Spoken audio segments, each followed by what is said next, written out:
एक बार दुख ने सुख से कहा कि तुम बहुत भाग्यशाली हो, लोग तुम्हें ही पाना चाहते हैं। तब सुख ने मुस्कुराते हुए कहा, भाग्यशाली मैं नहीं बल्कि तुम हो, क्योंकि तुम्हारे आते ही लोग अपनों को याद करने लग जाते हैं। तो वहीं जैसे ही मैं किसी के जीवन में प्रवेश करता हूँ तो लोग अपनों को भूल जाते हैं। इंसान का जीवन एक सिक्के के समान है, जिसके एक ओर सुख और दूसरी ओर दुख होता है। उसके साथ कभी सुख तो कभी दुख लगा रहता है। ऐसे में जब सुख हो तो घमंड न करना, और जब दुख आए तो थोड़ा सब्र करना। दुख किसी के साथ भेदभाव नहीं करता है, यह हर किसी के जीवन में आता है। इसलिए दुखी होने के बजाय उससे बाहर निकलने का प्रयास करना ही समझदारी होती है।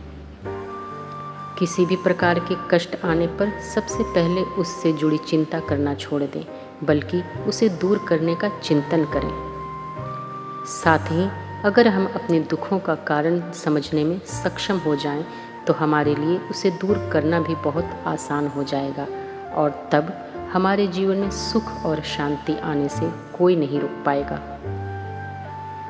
कुछ लोग अपनी तुलना दूसरों से करते हैं और उन्हें लगता है कि उनसे ज़्यादा दुखी और कोई नहीं है, लेकिन यहाँ हर किसी के पास अलग अलग दुख हैं, और जो इस बात को समझ लेता है उसे तकलीफ भी कम होती है।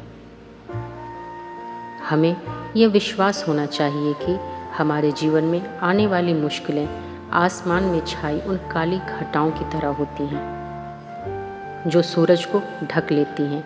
इससे सूरज की रोशनी कुछ देर के लिए मध्यम ज़रूर पड़ जाती है, पर बादल में इतनी शक्ति नहीं है कि वह दिन को रात बना दे। थोड़ी समय के बाद उसको हटना ही होता है। महाभारत में युद्ध से पहले श्री कृष्ण ने अर्जुन को उपदेश दिया था कि हमारे जीवन में सुख और दुख हमारे कर्मों से ही मिलते हैं। हमारे कर्म जैसे होंगे वैसे ही फल हमें मिलेंगे, क्योंकि हमारे कर्मों का फल हमें ज़रूर मिलता है। इसलिए कोई भी गलत काम करने से पहले हमें ज़रूर सोचना चाहिए। फिर मिलेंगे दोस्तों अगली वीडियो के साथ। शुक्रिया।